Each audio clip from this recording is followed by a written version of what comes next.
পড়ার টেবিলটা মোটামুটি গুছিয়ে নিয়েছে ও নিজেই। এই যে এখন আবার যত বই ছিল সেগুলো এখন একটু একটু করে গুছিয়ে নিতেছে।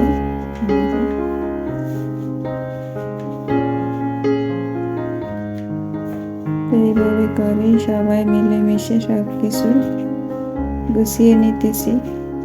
অনেকটা সময় লাগবে, ওই যে বললাম না আমাদের বাসা আমাদের তুলনায় ছোট হয়ে গেছে, দেখি কি হয়।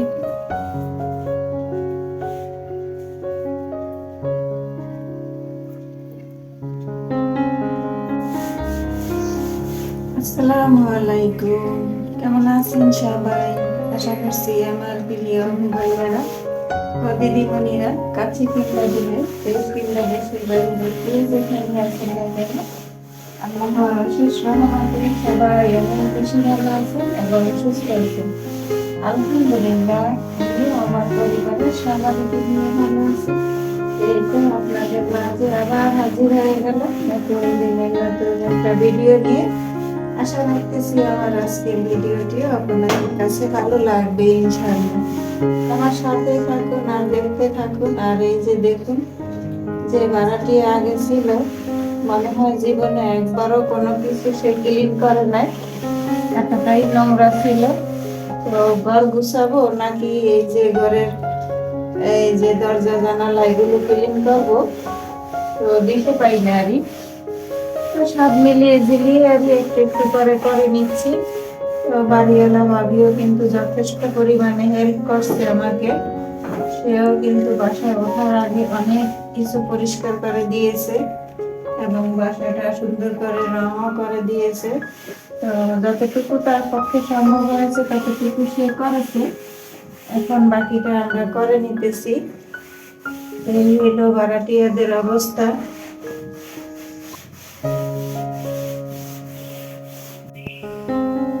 অফ ক্যামেরায় রান্না বান্না সেরে নিয়েছি। আর এই যে দেখুন রান্নাঘরের অবস্থা, অর্ধেক পরিষ্কার করেছি অফ ক্যামেরায়, এখন আবার কিছুটা পরিষ্কার করে নেব। এতটাই নোংরা ছিল যে এই যে দেখুন বেসিন, তারপরে এই যে পোলর, এগুলোর দিকে কিন্তু তাকানো যায় না। এই যে দেখুন ওয়ালগুলো, এত সুন্দর টাইলসের ওয়াল, তারপরে এই যে কি নোংরা করে রেখে গেছে। তো এগুলা এগুলা একটু একটু করে পরিষ্কার করতে হবে। একদিনে তো আর এত কাজ করা সম্ভব না, বলুন? একদিনে তো আর পারবো না। যে একদিকে ছোট দিন, একদিকে রান্না বান্না, খাওয়া দাওয়া, তারপরে ঘরের বিভিন্ন কাজ, গোছ গাছ, একটু করে করে নিচ্ছি। এই যে সকালবেলা এই দিকটা সব পরিষ্কার করেছি, এই যে দেখুন কতটা সুন্দর পরিষ্কার করার পর। আর এই যে এই পাশ পরিষ্কার করি না, এই পাশটাও দেখুন কি অবস্থা, একটা এই যে কি এরকম কিভাবে থাকছে আমি নিজেও জানি না। তো আসলে আমার ভাগ্যটাই এমন নাকি জানি না, আমি যে বাসায় উঠি সেই বাসাটাই এরকম নোংরা থাকে, কখনো পরিষ্কার পরিচ্ছন্ন পাই না। তো বর্তমানে যে বাসা থেকে আসছি সে বাসাটা কিন্তু একদম নতুন অবস্থায় উঠেছি। সেই দিক থেকেও আমাকে অনেক পরিশ্রম করতে হয়েছে, যেহেতু নতুন বাসা। তারা কিন্তু বাসা করা কোনো রকম কাজ করা শেষ সাথে সাথে ভাড়া দিয়ে দিছে, যে বালি, তারপরে সিমেন্ট, রং, এগুলো যে ছিল এগুলা কিন্তু তারা কিছুই পরিষ্কার করে দেয় নাই। ওইগুলো আমি নিজে পরিষ্কার করে তারপরে ওই বাসাটায় উঠেছিলাম। তো আবার আসার সময় আপনাদের সাথে শেয়ার করতে পারলাম না, নিজে ফোন নেই বলে। আর মেয়েরও কোচিং দুইটা তিনটা, ও তেমন একটা সময় পায় না, নিপায় তো আমার সাথে সাথে কাজ করে। তো সব মিলিয়ে জিলে আর শেয়ার করতে পারি নাই, একদম পরিষ্কার ক্লিন করে রেখে আসছি। এখন এই তো এই বাসা আবার শুরু হয়ে গেল যুদ্ধ, জানি না এই যুদ্ধ কবে শেষ হয়।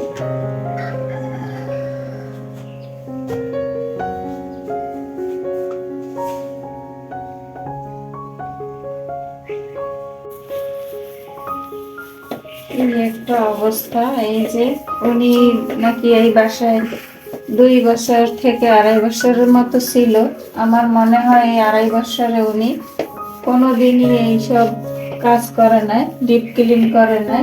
আমার মনে হয় এমনি তো সে কোনো ক্লিনের ব্যাপারে কোনো কাজই করে নাই। এই যে নমুনা দেখে বলছি, তো উনি কিন্তু আমার খুবই একজন পরিচিত ছিল। তো আমি ভাবতেই পারিনি ওনার বাসা যে এতটা নোংরা হবে। তবে উনি থাকতে আমি এসেছি, তো সেইভাবে ধরতে পারি নাই যেহেতু মাল জিনিসে ঢাকা ছিল। আর ওই যে একটা আছে না, সবাই কিন্তু মুখের রূপে কথা বলতে পারে না। তো কিছু কিছু দেখেছি, কিন্তু ভেবেছিলাম যে যাওয়ার সময় হয়তো পরিষ্কার করে রেখে যাবে, কিন্তু এইভাবে যে রেখে যাবে এটা কল্পনাও করিনি। উনি কিন্তু আমার একদম খুবই পরিচিত মানুষ, কি বলবো, বলার ভাষা নেই। তো আগে কিন্তু আমরা এক ফ্ল্যাটে এক বিল্ডিং এ ছিলাম, দুইজন দুই ফ্ল্যাটে।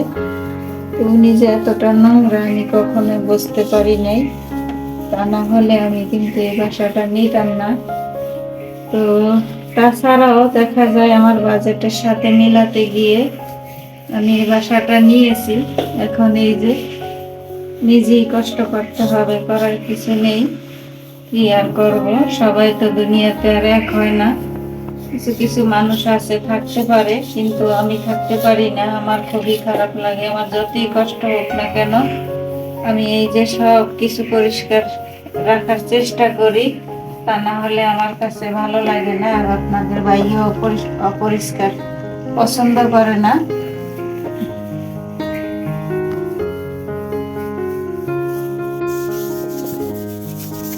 এই যে একটা হজবর অবস্থা, এগুলাতে এই যে লিম সাবান দিয়ে ডলা দিলি, বসা মাজা দিলি, একদম ক্লিন হয়ে যায়।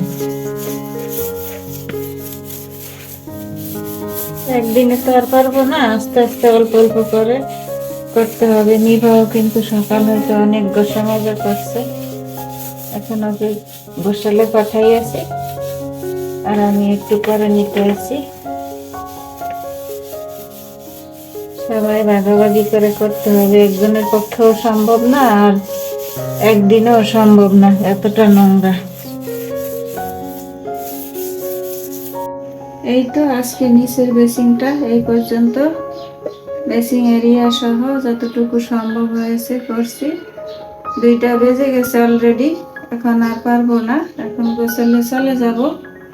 এই যে দেখুন পরিষ্কার করার পর কি সুন্দর হয়েছে।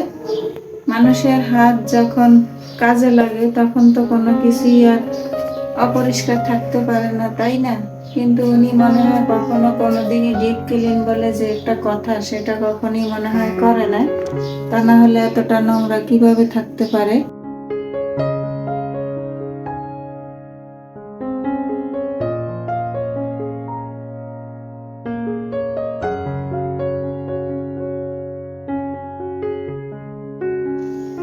এখন হচ্ছে বিকেল বেলা, তো ক্যামেরাতে দুপুরের খাওয়া দাওয়া করে নিয়েছি। আর এই যে এখন সাদা মাটা শোকেসটা গুছিয়ে নিচ্ছি। তো আমার আপুরা, ভাইয়ারা, দিদিমণিরা যে যেখানে বসে আমার এই ভিডিওটি দেখছেন, তো প্লিজ দেখার শুরুতে একটা লাইক দিয়ে দিবেন। সবাই সবাইকে একটু সাপোর্ট করবেন, আমরা সবাই একসাথে এগিয়ে যেতে পারবো ইনশাআল্লাহ। তো দেখুন কাজের কোনো শেষ নেই, একবার এলোমেলো আরেকবার গুছালো, এই হচ্ছে ভাষা পরিবর্তনের একটা শাস্তি। একবার এলোমেলো করো তো একবার গুছিয়ে নাও। আজকে 2 দিন ধরে 1 ঘন্টার জন্য একটু রেস্ট নিতে পারি না, হাত ব্যথা হয়ে গেছে ঘষা মাজা করতে করতে, এরকম অবস্থা।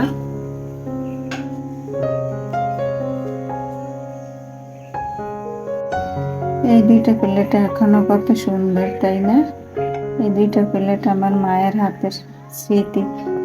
6টা দিয়েছিল, তো 4টেই ভেঙে ফেলাইছে আমার ছেলে, আর এই 2টা আছে। আর কিছুই নেই, মায়ের হাতের স্মৃতি এই 2টা প্লেটই আছে। ও সরি, আছে ওই 2টা বড় বড় বাটি আছে, আর এই 2টা প্লেট আছে।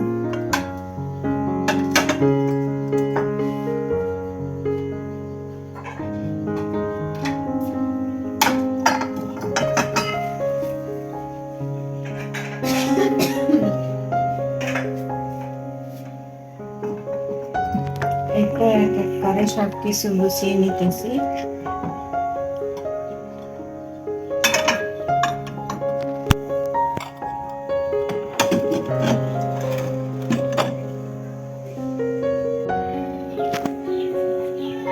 এই তো সব কিছু গুছানো হয়ে গেছে, আর টুকটাক কিছু রাখছি হাতের কাছে, সব সময় তো লাগে যেগুলো, তো সেগুলো হাতের কাছে রাখছি।